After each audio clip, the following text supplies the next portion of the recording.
Hi. Again, as everyone has iterated, I'll try to make this really fast because I know we're all probably hungry and thirsty and all of the above. So I just really wanted to start off with a little bit of a story about myself because I'm really curious about all of your directions that you took to get to where you are as a UX designer. I started out my journey as a creative little kid. I was an only child. I drew a lot. I didn't have anyone to play with, so I was constantly doodling. And then as technology evolved as I was growing up, computers came into play, and my parents didn't have one, and I was nagging them to get a computer because all my friends had them. They had AOL and all these fun things going on. So I finally got a computer, and I would not leave it alone. And so that began my journey towards being a graphic designer, following my dreams to be a web designer. I learned coding. I started working at Zappos.com about 4 years ago. And as a designer, I was working on the visual design side of Zappos when I began, and I started working on the loyalty aspect of Zappos. And at Zappos, we have a lot of really passionate customers that are driven by our customer experience. And so we provided an experience to our customers that we wanted to top. And how do you top next day shipping? You can call in and we can just talk to you for hours. We've had people order pizza from us because we can do that, because we're kind of weird. But before I get into a little bit more about Zappos, I want to back up, I guess, and say one of the main passions behind the reason that I'm here, because I'm here. I grew up outside of Boston, Massachusetts. But I live in Las Vegas, Nevada right now. That's where Zappos.com is headquartered. And I'm out here because my grandmother is actually, her whole family's from Poland. And I've been to a lot of user experience conferences around the United States over the last few years. New York, San Francisco, and you kind of hear the same things over and over, and you hear the same companies, and you see the same visuals, and so you get a lot of here and there education, but one thing I really wanted to do to come out here was see a lot of what else is going on around the world, what other people are experiencing. I know the speaker before was commenting about all the signage and all the different user experiences that exist around Poland and around other countries in Europe and all over the world, and that's really interesting to see. And I got really excited when I got here I was taking pictures in the subway and all over of all the different user experiences, because in every country they're totally different, and sometimes you're like, why don't we do that in the United States?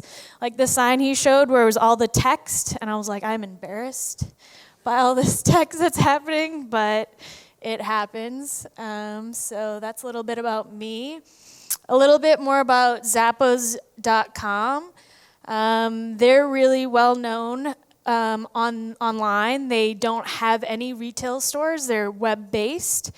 And the story behind Zappos is it started out as trying to solve a problem. Our CEO and a couple other people were trying to, sometimes you run into those problems, right? When you're innovating and you're like, I just want a pair of shoes that fits and that I actually like the color.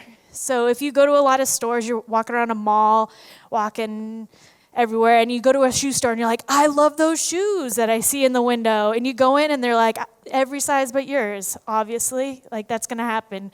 Or you have wide feet or narrow feet, and you can never find the exact shoe. So you have to go from store to store to store to store to actually get what you're looking for. So the problem Zappos solved was it's a one-stop. It started out selling shoes. So you'd be able to have a variety of shoes. You can get them to your home and try them on. You can get a bunch of different sizes. And then there's free return shipping for a whole year. So if you didn't like the ones that you had or they didn't fit, you could easily send them back. And we made the customer experience aspect of you being able to just kind of like think about it for a really long time, or however long you wanted, we made that available.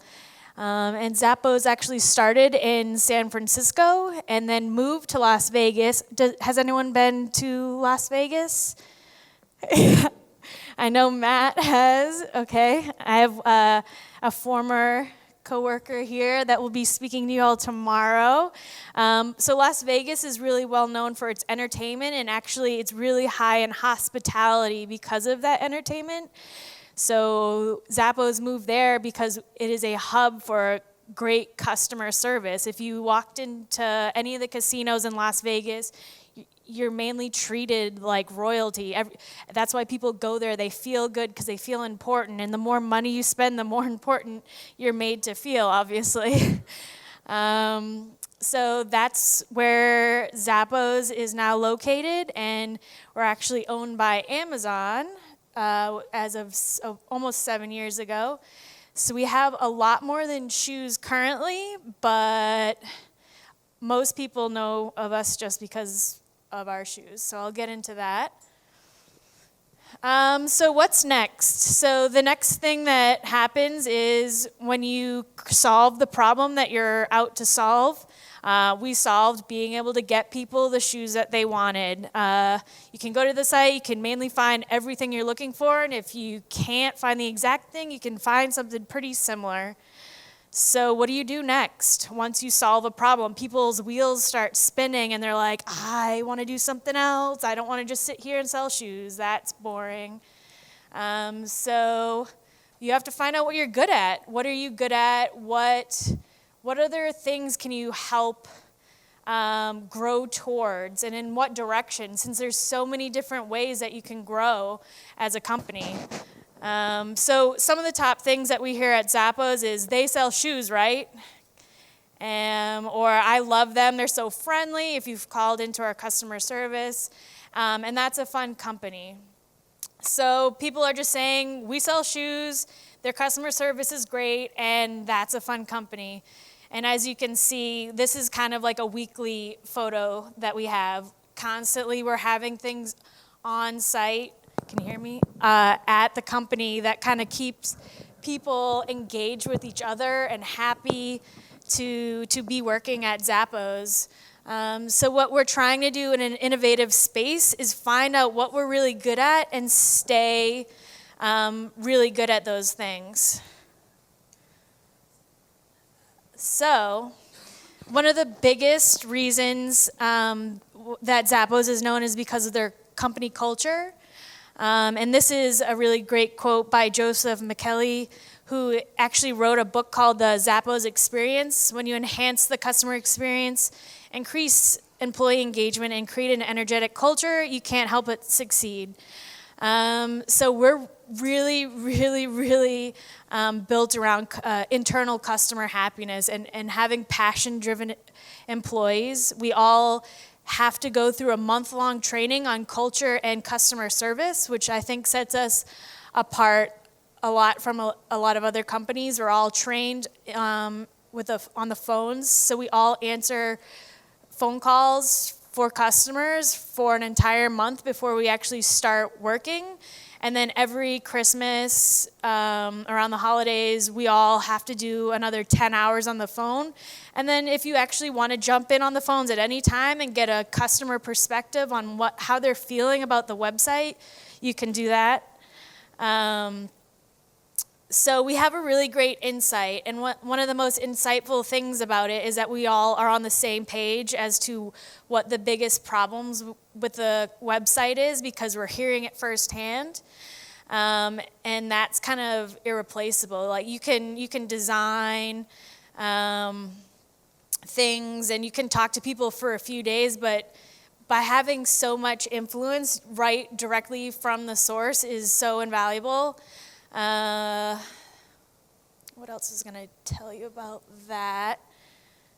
A lot of things that happen over Christmas break or during the holidays is when we jump on the phones to answer calls, there'll be all these things that come up that's kind of wonky with the website. Maybe we've made some changes, maybe something just pops up, and one of us, like user experience or front-end design or development or back-end development, people will answer those calls and hear the problems and have empathy for the customers that are calling in. And they'll be like, I am gonna fix that for you. And that actually sets motion to those actions really fast compared to if it was just a customer service representative saying, hey, we heard this from a customer, could you please do this? And you're like, cool, I'll put it on my list. But by us answering these phone calls, we're actually like telling the customers that we're gonna help you, and we go forward and we make that happen, and we spread the word, and it's actually really, really helpful for us to all get on those phones whenever we can. Innovate in strategy. So Zappos is always trying to innovate in like wild directions. Our CEO is really, really, really fun and really thinking about any way that we can create something that's going to help our customers or do something fun for our customers or innovate in some sort of way. And I really like this quote by Jeffrey Baumgartner, who he's from Belgium, and he has this really great website, and I really appreciate what he's saying on it, and I've been reaching out to him for some advice. But do not simply focus on being innovative. That tends to result in a lot of small ideas that improve bits and pieces of your operation, but do not make a big difference in your company. Rather, focus on your strategy and use innovation as a tool that enables you to do that. And what I get from that is that as the company grows, actually I have a question. How many people work for a company that's smaller than 50 people? A bunch of you. More than 100? Keep your hands up. More than 500? More than 1,000? A few of you. So you may know that, yeah, over here, booking.com. So as the company grows larger, there's so many ideas that kind of happen throughout the company, and I don't know how everyone pools their ideas together. Some companies have tools to gather them. I think we have 3 at Zappos, and constantly you're like, cool, put your idea in this pool. And then what happens? All your ideas just sit there. So the best way to kind of, once you get all those ideas together, there's got to be a process to figure out what's the next innovation, what's the next step out of all these ideas. Like, you know how many hours it's probably going to take to go through all these ideas, and then everyone thinks that their idea is great, but most likely it's been thought of, and it's been thought of by about 100 other employees or somebody else around the world or in a different place, like anywhere. The idea has probably already been done, so once you narrow it down, finding out if it's actually innovative or not, and by the time you're able to build it, that it's still innovative, is the hardest part. So actually being able to be good and staying good at what you're good at, is that a lot of goods? Is probably the easiest direction to go. Let's see what I have next. Evolve. So here's my last slide, so we're almost done. But the biggest part of innovation and innovating in the right direction is evolving with it. So Zappos solved the problem, innovated. You could buy shoes online. We have really great customer service, but only 3% of our customers out of millions actually call in. So when we're all like, oh, we have great customer service, everyone loves us when they call us, 3% of customers actually call us. So what do we give to our customers that aren't calling? What kind of experience are they getting that they're so wowed by? And so that's what we're trying to narrow down, and it comes to getting the things that they want on time or before they think they'll get it. And it's like, how do you push those boundaries to create that customer service that you know that you're good at, and then you know that you want to pursue and evolve it? So maybe our next step would be to create a customer service that answers everyone's questions without them having to call in. That would probably be this thing keeps falling. But the next best thing would be to evolve in a way that what we were saying before, without having an interface. No interface, it just, things happen. Am I? Sorry, I think my head's shaped weird. So I know Nest has come up a few times, and it's actually come up a lot lately in the United States because of its innovation and its learning technologies that it has. And the most inspiring piece about Nest, which I learned from Roberto I'm going to mess up his last name. He's actually a professor at the Polytechnic Institute in Milan, and he came and spoke to us a couple of weeks ago at Zappos, and the fact that two Apple engineers came up with this concept because they were building a house and they just decided this is going to be the best thing that I can do for my house because this is what I want. And the idea that Honeywell, who was the main manufacturer of thermostats at the time, said, oh, our customers, they're not interested in like anything fancy. They just they want the basics. They want it easy. They want it simple. But in reality, your customers don't know what they want if it doesn't exist yet. They'll tell you exactly what they want in terms of what already exists. They'll be like, oh, I really like watching TV at night, and I use the remote, and they'll tell you things that are within their knowledge. But what Nest did was go above and beyond what people thought could exist or thought could happen, and that was a lot of what was being talked about the beacons and the Bluetooth beacons and being able to wear technology that when you drive into your house, it knows that you're getting to your house, you're getting close, and it turns your thermostat to the set temperature because it knows you're coming home. I called out this little image over here. It's Andromium. It's a new technology, and it's kind of an innovation in an e-commerce world when I've been thinking about Zappos and where it's going. If you think about how many people nowadays are shopping online and they're on their phones throughout the malls, but then when they go home, how many people still use a desktop computer at home? Anyone use a desktop? A couple of you? Are you sitting there on your couch and are you using your phone most likely, shopping, sitting in bed?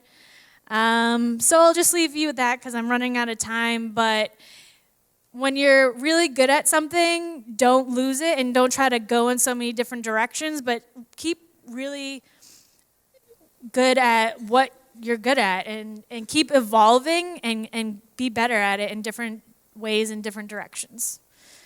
And that's it.